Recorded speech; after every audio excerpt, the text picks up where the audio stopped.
Millionaire sees nanny breastfeeding his newborn daughter and is shocked. Before we begin today's story, I want to ask you something. Comment down below where you're watching from. I'd really love to know how far our stories are reaching. And if you enjoy emotional love stories, go ahead and subscribe to the channel, because that way you help this space grow and motivate me to keep bringing more special stories for you. Ethan Sullivan's mansion in Beverly Hills looked more like a mausoleum than a home. Since the death of his wife during childbirth, the curtains were almost always drawn, blocking out the sunlight, as if the day itself had lost the right to shine in there.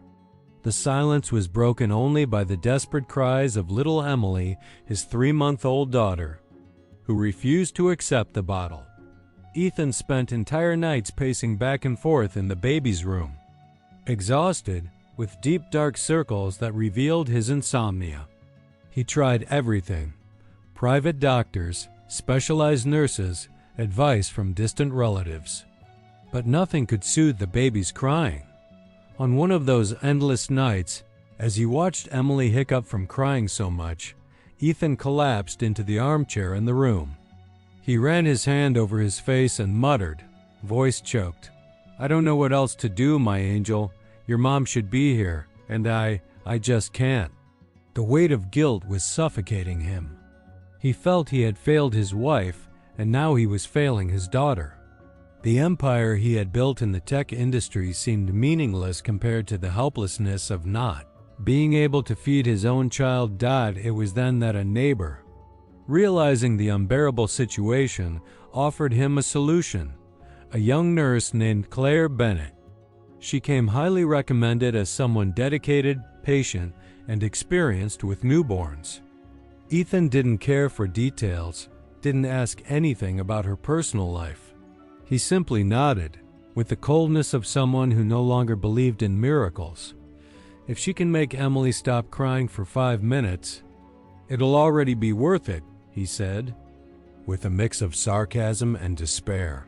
The next day, the mansion's doorbell rang. Claire, with her straight blonde hair gently falling over her shoulders and green eyes that radiated calmness, walked in carrying a small work bag. She was nervous but determined. To her, this job wasn't just an opportunity. It was also a way to fill the void left after the recent loss of her own child. Ethan greeted her without enthusiasm. He was wearing a shirt still wrinkled from a sleepless night, a loose tie around his neck, and a distant look. When the door closed behind her, the atmosphere seemed even heavier. "You don't have to worry about staying too long," Ethan said bluntly. "I just need you to take care of my daughter until I can find a permanent solution." Claire took a deep breath, feeling the coldness in his voice, but didn't back down. She looked at Emily, lying in the crib, her little face red from constant crying, and whispered softly, "Hi there, little one. I know you're hurting, but I promise I'm going to take care of you." Ethan watched from a distance, arms crossed. He didn't believe that fragile-looking young woman could change anything. To him, Claire was nothing more than a temporary fix, a presence that would soon be replaced. Little did he know that from that moment on, his life and Emily's was about to take a completely unexpected turn. The mansion was already cloaked in silence when Ethan, exhausted from yet another day of meetings and worries, finally tried to fall asleep in his room.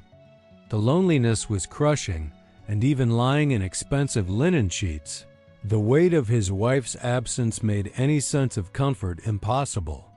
The clock had just passed 2 in the morning when Emily's cry pierced the thick walls and echoed through the house like a desperate call.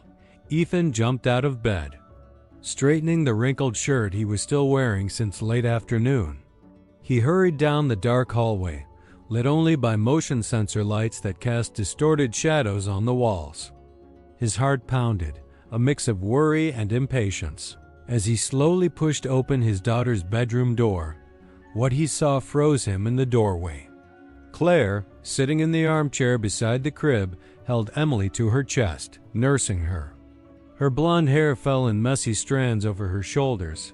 Her green eyes fixed on the child, who for the first time looked calm, gently dozing off in her arms.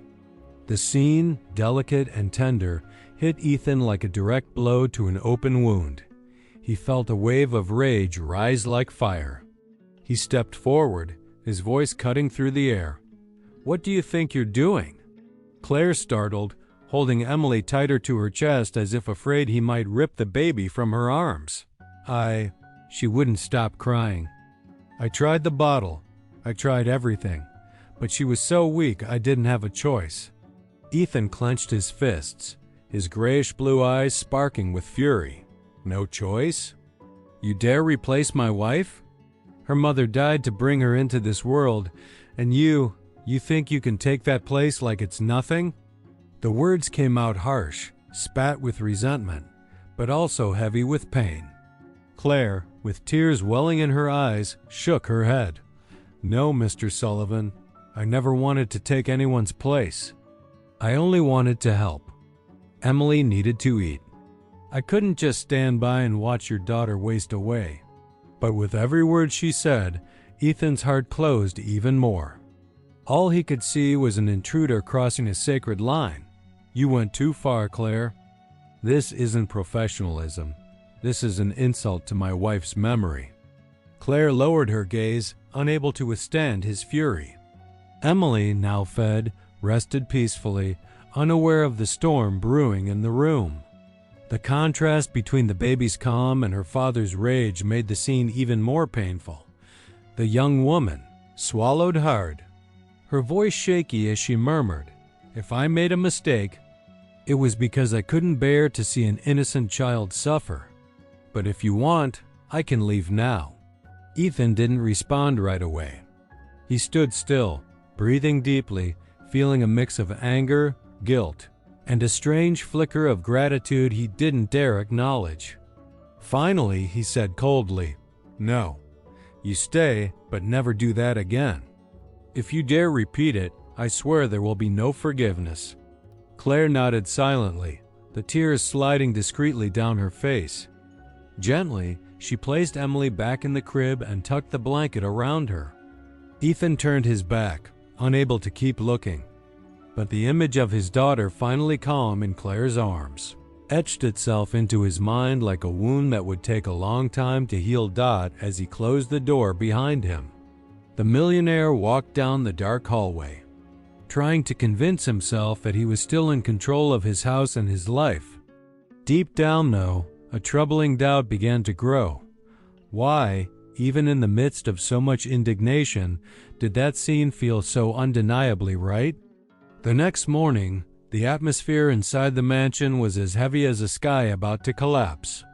Ethan remained distant, seated at the head of the dining table, flipping absent-mindedly through a few pages of a company report, but his mind wasn't on the numbers. His face bore the marks of a restless night, and though he tried to hide it, his eyes still burned with the memory of the scene he had witnessed just hours earlier.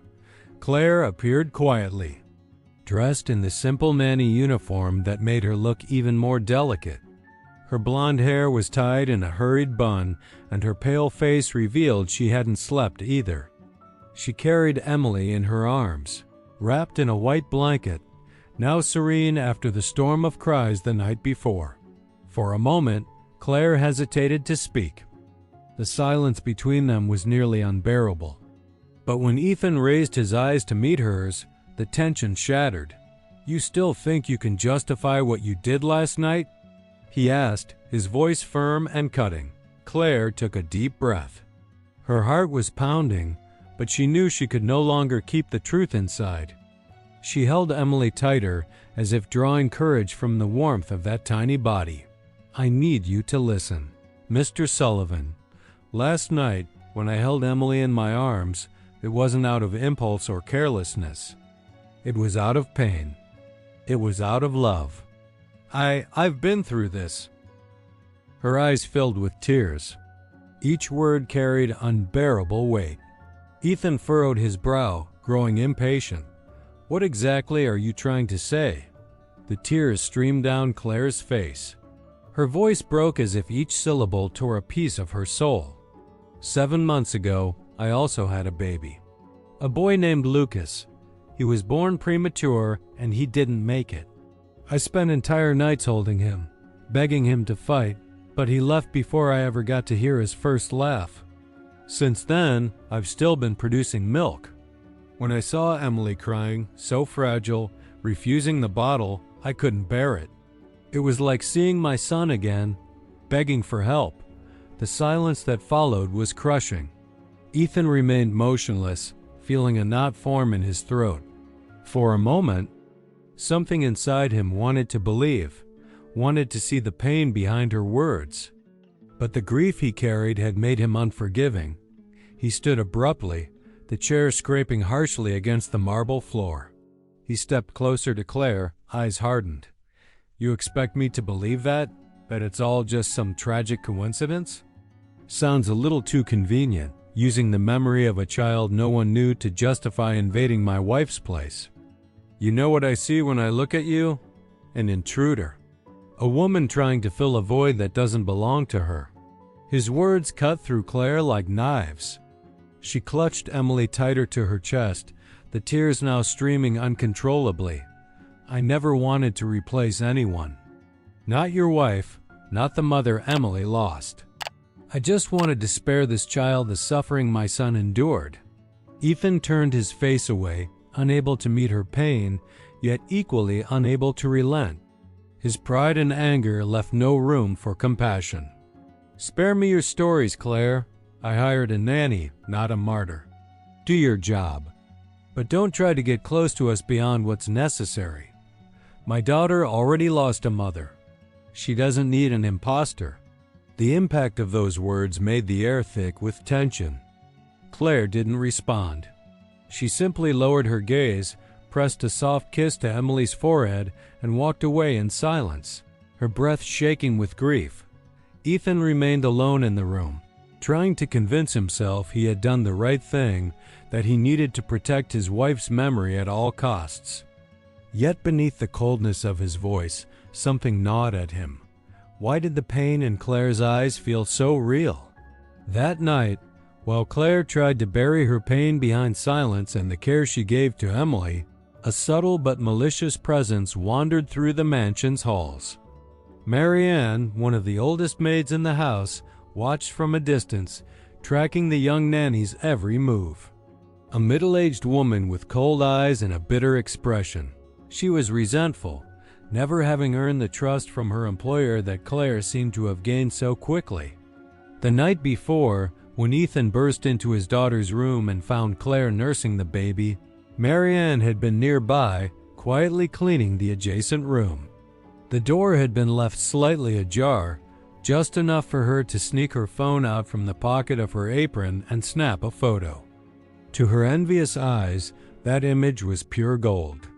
It showed Emily nestled at Claire's breast, an intimate, vulnerable moment twisted into a weapon. The next day, as sunlight poured over the high walls of Beverly Hills, Ethan was woken by the insistent ringing of his personal phone.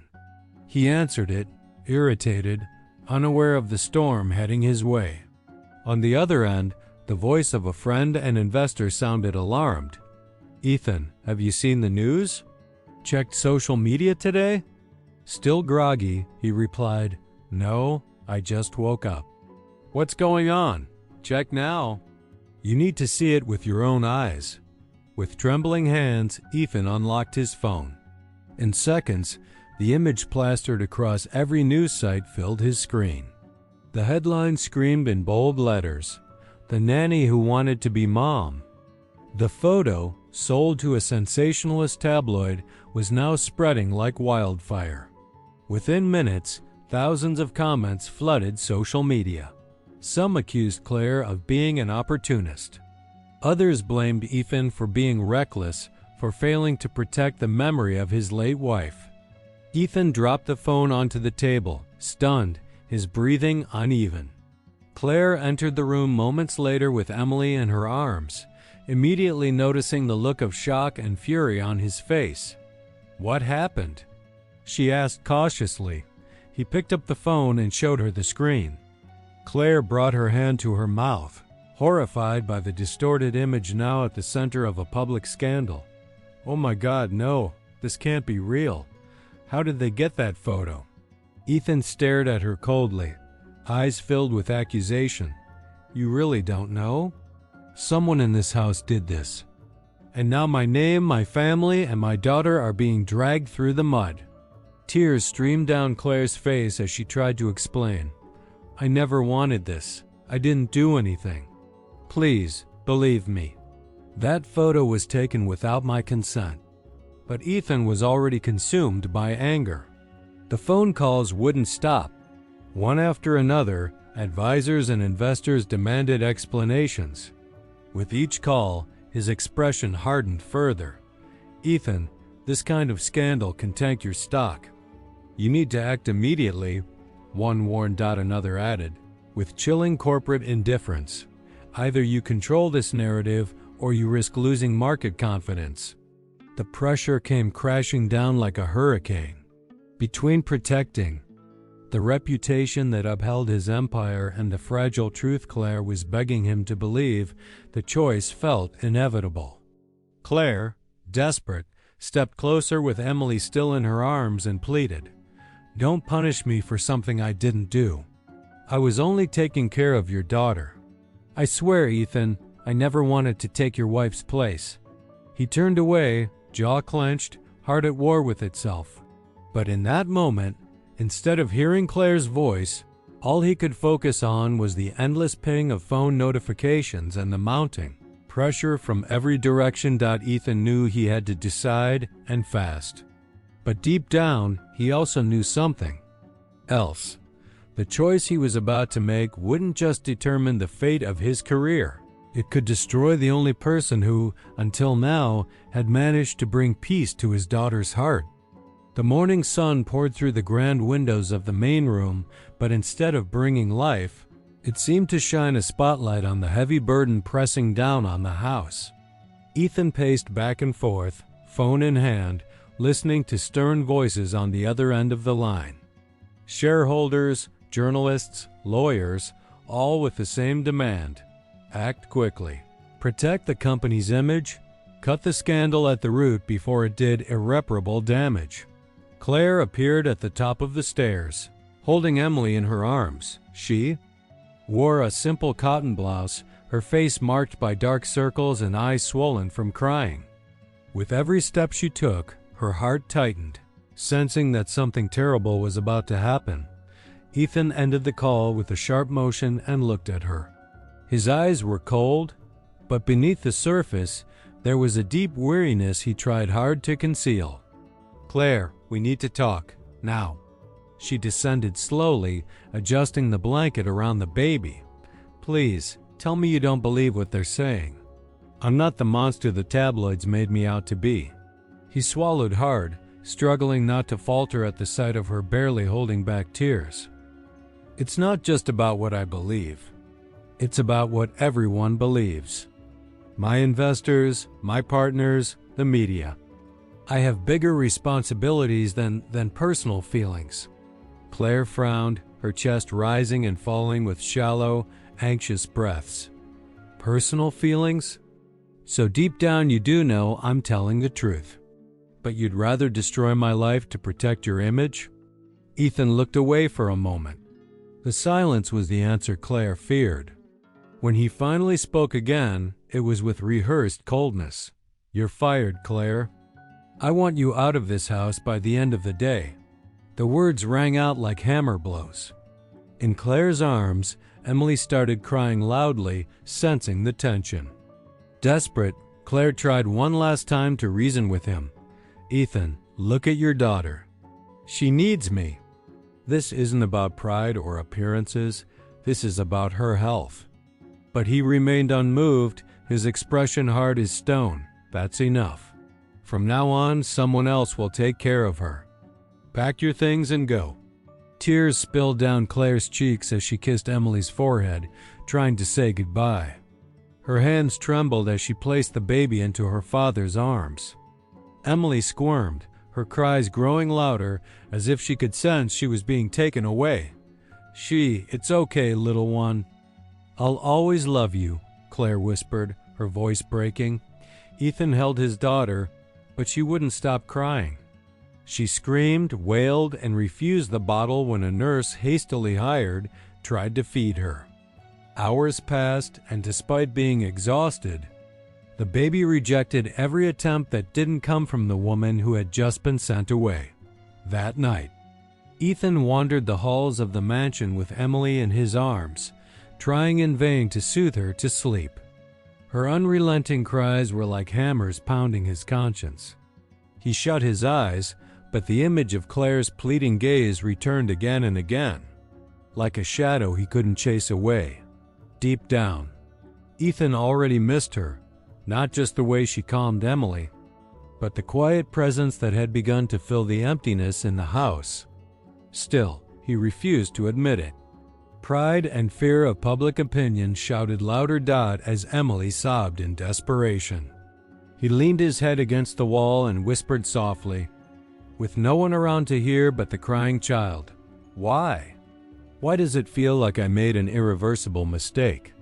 The baby's cries echoed through the mansion, making it painfully clear Claire's absence wasn't just hurting the child. It was also tearing apart the man who had pushed her away. The days following Claire's departure turned the mansion into an even more silent and oppressive place. Emily cried nonstop, refused the bottle, and gradually began to weaken. The new caregivers, though experienced, couldn't soothe her. The crib that once held her few moments of peace now felt like a battleground, a painful reminder of the void Claire had left behind. 3 days later, the situation took a dangerous turn. Emily developed a fever, her eyes heavy, her cries reduced to faint whimpers that tore at Ethan's heart. Desperate, he rushed her in his arms to the most renowned children's hospital in Los Angeles. Under the cold lights of the hallway, he no longer looked like a powerful, untouchable businessman. He was simply a terrified father, shirt wrinkled, hair disheveled, eyes clouded with fear. The medical team moved quickly, taking Emily in for exams. Ethan paced in circles in the waiting room, hands buried in his pockets, breath short and uneven. When a doctor finally appeared, his serious expression was enough to drain all the blood from Ethan's face. "Mr. Sullivan," said the pediatrician, a middle-aged man in a spotless white coat, "your daughter is malnourished and dehydrated. Her body isn't getting the nutrients it needs. The situation is serious. If she doesn't begin feeding soon, the risks are severe." Ethan felt the floor vanish beneath his feet. "But she has everything. Doctors, nurses, the best formulas money can buy. Why is this happening?" The doctor sighed and gently placed a hand on Ethan's shoulder. "Because for a newborn, it's not just about formula. It's about connection, comfort. Someone was able to feed her before, correct? It seems she's rejecting all substitutes." Ethan said nothing. He couldn't bring himself to speak, but inside, every word felt like a blade. He knew who had been able to feed Emily, and he knew he had driven that person away, cruelly, and without looking back. Hours later, alone in the private hospital room, Ethan sat beside the tiny hospital crib, watching his daughter connected to IVs. Her fragile arms were strapped down gently to keep the needle in place. He sat in the armchair beside her, eyes glazed with tears. He reached out, touching her small hand, which barely had the strength to curl around his finger. "I failed you, baby girl," he whispered, his voice breaking. "I pushed away the only person who truly knew how to care for you. I thought I was protecting your mom's memory, our family, but maybe I've destroyed it instead. I'm sorry. Please forgive me, my angel." The room was silent, broken only by the steady sounds of the medical equipment. For the first time since his wife's death, Ethan allowed himself to cry without restraint. Heavy tears streamed down his face, not just for the pain of seeing his daughter like this, but for the crushing weight of guilt he could no longer ignore as he watched Emily sleeping, smaller, weaker, more fragile than ever, One thought pounded relentlessly in his mind. He had made an irreversible mistake, and now only one person could save them both. The clock read nearly midnight when Ethan left the hospital, exhausted but resolute. With each faint sob from Emily echoing in his memory, the pride that had kept him away from Claire crumbled a little more. He climbed into his luxury car, the engine growling through the empty streets of Los Angeles, but this time he wasn't headed toward the mansion or the office. He was headed into Claire's past, a world he had never allowed himself to see. With help from a hospital worker who sympathized with Claire, Ethan had gotten her address. The contrast was brutal. He left the bright, polished avenues of Beverly Hills behind and dove into narrow, dimly lit streets lined with worn-down buildings. The air felt heavier here, the walls etched with graffiti, the sidewalks cracked and uneven. This wasn't a place of luxury, it was a place of survival. Claire's building was modest, the bricks stained by time. As Ethan climbed the narrow staircase, a tightness grew in his chest, as if each step was a confrontation with his own arrogance. He stopped in front of a worn wooden door, took a deep breath, and knocked. From inside, he heard soft footsteps. Claire opened the door with a surprised expression. She wore a loose t-shirt and faded sweatpants. Her face was tired, her eyes swollen from crying. When she saw him, she froze. "Ethan? What are you doing here?" He didn't know how to begin. His pride wanted to keep him upright, but guilt poured from his eyes like a confession. "We need to talk, Claire. It's about Emily." The baby's name filled her eyes with tears. Claire stepped aside and let him in. The apartment was small, lit only by a weak ceiling light.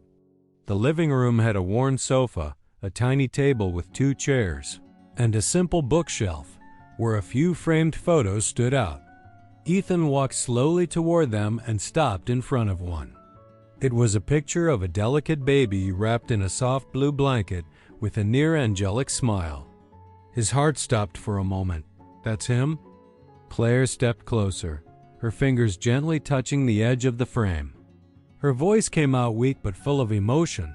"Lucas, my son. He was born premature. He fought for weeks, but he didn't make it." The tears ran freely down her face, carrying a pain so raw that any doubt vanished instantly.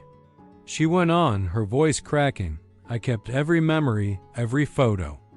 And when I saw Emily crying, so helpless, I relived those days. I couldn't walk away. It wasn't about taking anyone's place. It was love. Love that was left over and had nowhere else to go." Ethan felt his throat tighten. For the first time, he saw Claire not as an intruder, but as a woman marked by immense loss, with the courage to keep living despite it. He stepped closer, trying to hold back the emotion swelling inside him. I misjudged you. I thought you wanted to take my wife's place. But now I understand you just wanted to save my daughter. And maybe yourself too." Claire looked into his eyes, her tears falling without shame. "I didn't want Emily to suffer like Lucas did. I would have done anything to stop that. Anything." The silence that followed was heavy, not with tension, but with truth. Ethan wanted to say more, to beg for forgiveness, but the words wouldn't come. He just stood there, facing the woman he had condemned, finally seeing what she truly was, not a threat, but the very hope he had rejected. In his heart, a dilemma began to form, one far greater than pride or reputation. He knew he had to make a choice, not just for Emily's well-being, but for a future he had never dared to imagine. The next morning, Ethan brought Claire to the hospital. The drive was silent but thick with tension. He couldn't bring himself to look directly at her. Deep down he knew this was his last chance to save his daughter. When they arrived, the scene waiting for them was heartbreaking. Emily lay in a small hospital bed, her fragile body wrapped in wires and tubes, breathing with difficulty. The steady beeping of the heart monitor was faint, more like whispers than reassurance, like pleas. Claire approached slowly, her chest tightening at the sight of the baby in such a state. The pediatrician's white coat reflected the room's cold light as he spoke gravely. "Mr. Sullivan, if your daughter doesn't begin feeding today, we may lose precious time. Her body is weakening rapidly." Ethan lowered his gaze, unable to speak. He turned to Claire, his voice trembling, nearly breaking. "Please, help my daughter. I'm begging you." She took a deep breath and held out her arms. Gently, a nurse placed Emily back into them. The baby's weak cry filled the room, but the moment she felt the warmth of Claire's embrace, her blue eyes fluttered open and her tiny hand gripped the fabric of Claire's blouse, tears welled up in Claire's eyes as she nestled Emily against her chest. The baby, once limp and restless, latched on and began to nurse with strength, as if she had finally found the only source of life that could sustain her. A hush fell over the room. Doctors and nurses exchanged stunned glances. The pediatrician, until then reserved and measured, whispered in awe, "Amazing, she's responding immediately." Ethan couldn't hold back his tears. He stepped closer, eyes locked on the scene before him. With every little movement Emily made, every relieved breath, another wall of pride inside him crumbled. He murmured, voice thick with emotion, She's finally at peace." Claire looked up at him, deeply moved. "I told you it wasn't about me. It was always about her." The millionaire ran a hand through his hair, trying to collect himself, but the wave of emotion was too strong. He sat down in the chair beside them, covering his face with his hands. "I was blind, Claire. I pushed you out of our lives when you were the only one who could save her. I don't know how I'll ever make it right." She lowered her gaze, gently running her fingers through Emily's fine blonde hair as the baby nursed calmly. "I'm not here for forgiveness, Ethan. I'm here because a child needed me. And as long as she needs me, I won't abandon her." Her words struck him like a blow, and like healing. For the first time, Ethan saw Claire not as a caregiver, not as a threat, but as a gift life had given him in the middle of his storm. As he watched his daughter slowly regain strength, he understood. This moment wasn't just a medical victory. It was redemption. Redemption for guilt, for arrogance, for the pride that had nearly cost him everything. And yet, within him, a new question began to stir, quietly but powerfully. If Claire was already this essential to his daughter, how far was he willing to let her become essential to him too? 2 days after Emily's recovery, the Sullivan mansion was once again surrounded by journalists. The front gate resembled a war zone, microphones held high, cameras pointed, relentless flashes lighting up the faces of anyone who passed. Reporters shouted in unison, and curious neighbors watched from a distance. It was impossible to ignore. The story of the nanny who wanted to be a mother had become a national obsession. Ethan, a man who had always curated the public narrative of his life with surgical precision, now faced his greatest challenge, not saving his company, not protecting his fortune, but defending the truth. He wore a dark gray suit, elegant as always, but no amount of grooming could hide the exhaustion in his face. The last few weeks had etched themselves into his features, deep shadows under his eyes, a stiff expression, hair disheveled by stress. At his side walked Claire, her steps cautious. She wore a simple navy dress, hastily chosen, her blonde hair tied back in a low bun, her face bare of makeup. She looked out of place amid the chaos of cameras and shouting, yet there was undeniable dignity in her posture. Her hands were clasped together to stop them from trembling, but her eyes didn't seek the lenses, they were fixed on Ethan, as if he were her only anchor in that moment. The crowd of journalists surged against the gates.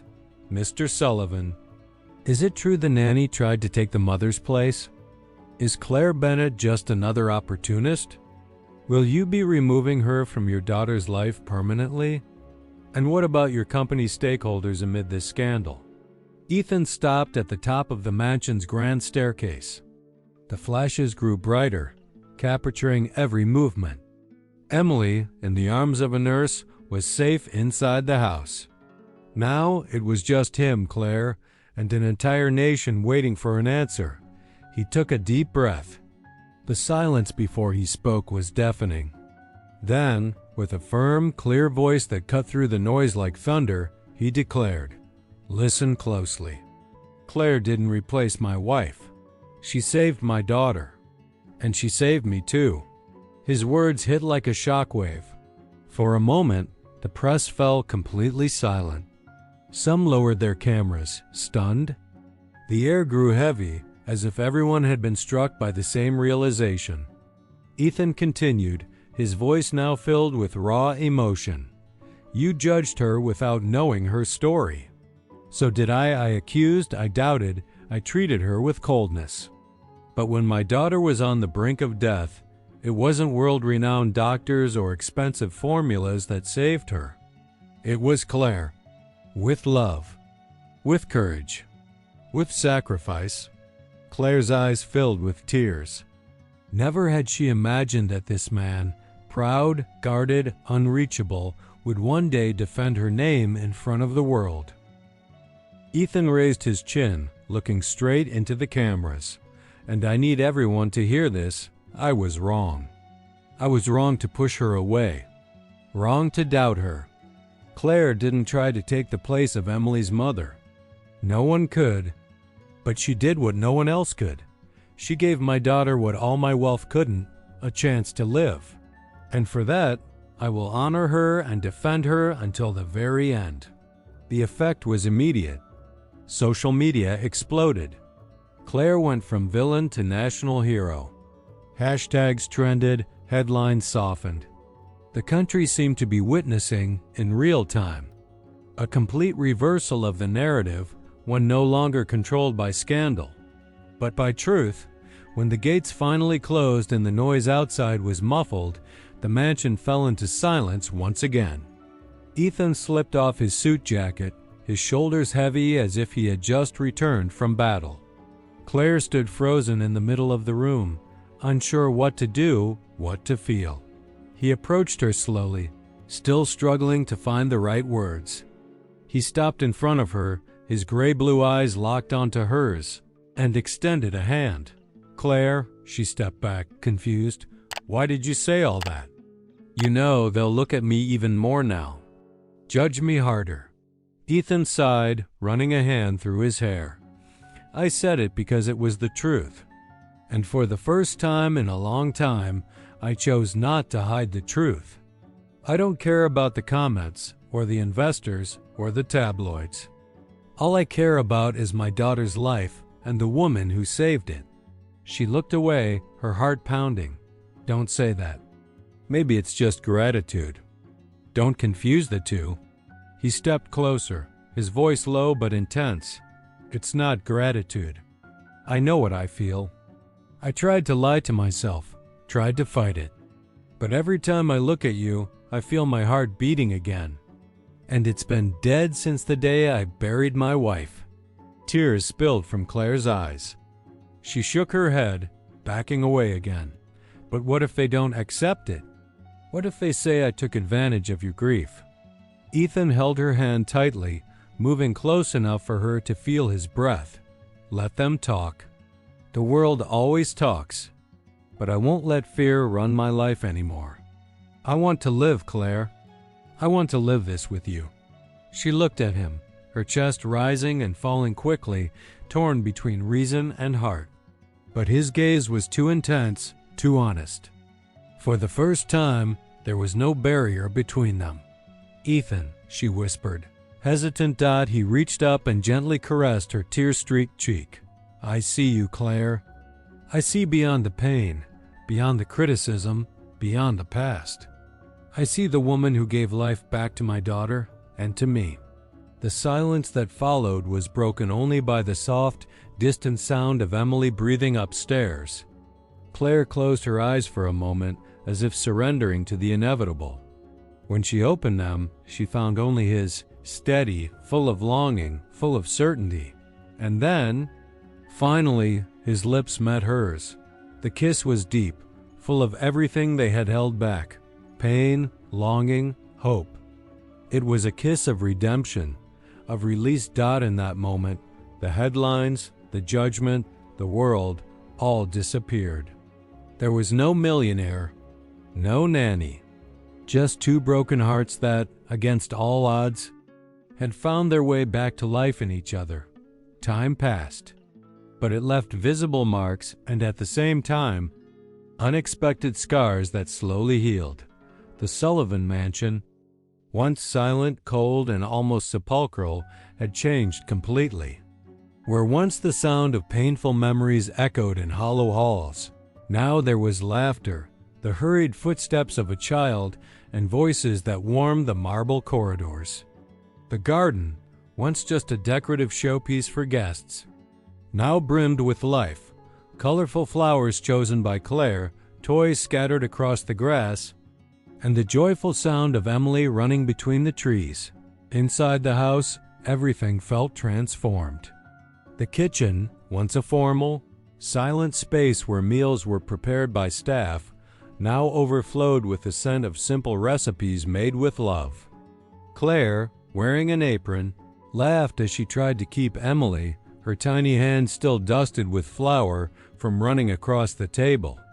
Ethan, who used to avoid the kitchen entirely, now leaned in the doorway, smiling softly at a scene he never imagined he'd witness again. One sunny afternoon, as they sat in the garden, Ethan watched Emily play with a teddy bear while Claire read a story aloud beside him. The moment seemed so simple, yet to him it was extraordinary. He reached for her hand and said quietly, "Do you see this? Before, this house was full of people, full of luxury, and still completely empty. You brought life into every corner. You brought light." Claire closed the book, lowered her gaze, and replied gently, "It wasn't me, Ethan. It was love. The love Emily awakened in me, and the love you brought back, even without realizing it." He smiled, squeezing her hand. "I've learned from you both that real love has nothing to do with blood or status. It's not about what the world expects of us. It's about what we're willing to give, how deeply we're willing to surrender." Claire took a deep breath, feeling the weight of those words settle into her heart. She looked at Emily, now running toward them with laughter bubbling from her lips, her blonde hair glowing under the golden afternoon sun. The little girl threw herself into Claire's arms, and she held her tight. The tears came, but this time they were tears of gratitude, not grief. "I thought that after losing Lucas, I'd never have the strength to love like this again," she whispered. "But now I see he gave me a mission. He prepared me to love this little girl, to give her everything I couldn't give him." Ethan wrapped his arms around them both, holding mother and daughter in an embrace that shattered every barrier. "And you prepared me, Claire. You showed me I didn't have to close myself off forever, that it was possible to begin again. You saved Emily, and you saved me too." The words lingered in the air, but their actions spoke even louder. Emily, oblivious to the depth of the moment, played with her father's fingers, sealing that bond, unknowingly, forever. Days turned into weeks, and weeks into months. Emily grew surrounded by love, not just cared for by a nanny, but raised by a mother who had been reborn and a father who had learned to live again. The little girl, once fragile and marked by grief, had become a symbol of strength and hope. The mansion, once a monument to mourning, had become a true home where photos of Emily filled the walls. And new joyful memories were created every day. Claire never replaced the wife Ethan lost. Instead, she created a new space in his heart, one built on trust, surrender, and sacrifice. And so, the final lesson became clear. Sometimes life has to break completely, so that new bonds can be born. The pain that once seemed unbearable had become a bridge to something greater. Claire learned that even after the greatest loss, she could still love and be loved. Ethan learned that true wealth wasn't in his fortune, but in the courage to trust, to be vulnerable, to open himself again. One late afternoon, as the sky turned orange and the sunlight bathed the garden, Ethan took Claire's hand, kissed it softly, and whispered, "Now I know. True love isn't about what we've lost. It's about what we have the courage to build together." Claire smiled, eyes shimmering with emotion, and replied, "And we've already started building." Emily, laughing, ran to embrace them. And in that simple moment, the Sullivan Mansion was no longer just a luxurious house in Beverly Hills. It was a home, and the final truth rang out like something that would stay with them and us forever. True love can't be imposed, bought, or demanded. It's born in sacrifice, grows in trust, and blooms when two broken souls find the courage to rebuild together. And that was our story for today. Now, I want to hear from you. On a scale from 0 to 10, how much did you enjoy this story? Leave your rating in the comments. Your opinion is really important. If this touched your heart, don't forget to like, share with someone who would love it too, and subscribe to the channel so you don't miss the next story. And before you go, I've already lined up another story, even more emotional, just for you. Click now and let your heart be moved once again.